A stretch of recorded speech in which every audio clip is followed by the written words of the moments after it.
Hi, and welcome to Council Recap, where we take the content of City Council meetings and give you the breakdown. I'm Laura McCay. Let's get started.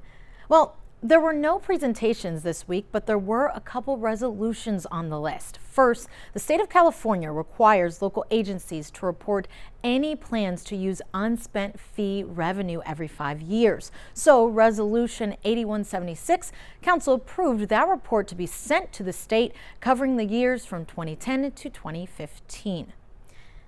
The city engineer was just approved in Resolution 8189 to put together the report for the Street Lighting Assessment District. This report will help assess the charges for properties with intense lighting structures like those you see on Hawthorne Boulevard.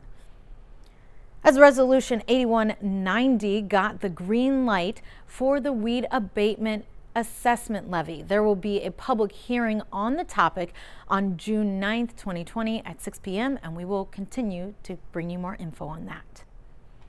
Now, we've been talking about sending support during this time of coronavirus to essential workers everywhere, and now the city is trying to do the same for their own. Council approved Resolution 8191 for an annual Employee Appreciation Day between the months of May and August. The city manager will be overseeing all of this, and the funds provided would go toward extending lunch and providing an activity for the staff. Now, you might be seeing a few new buildings pop up soon. Resolution 8193 allows the city manager to accept payments for building permit fees on a 100-unit condo on Kornblum Avenue. In addition to new condos, the building will stunt office and retail space. Lastly, Resolution 8194 was approved, allowing the city manager to accept payments for another development. A new Amazon and Ring parking garage is on its way. The businesses have proposed an office building and parking structure for their new headquarters on Cerise Avenue. Next, we're headed to the ordinance portion of the meeting. Now, there was only one on the docket this week. In its first reading, Ordinance 2201 deals with zoning. The city has agreed to add more enforcement strategies like withholding payments, adding application requirements to address delinquent fines, zoning violations, and much more.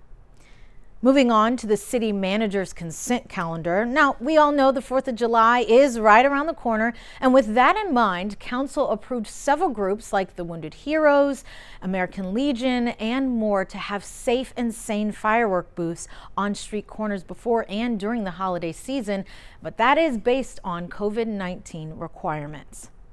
Well, that's all from the meeting this week. Thank you so much for joining us for Council Recap. Remember, you can catch all of the meetings in their entirety by going to www.youtube.com and searching for Hawthorne Community Television. Stay safe, and we'll see you next time.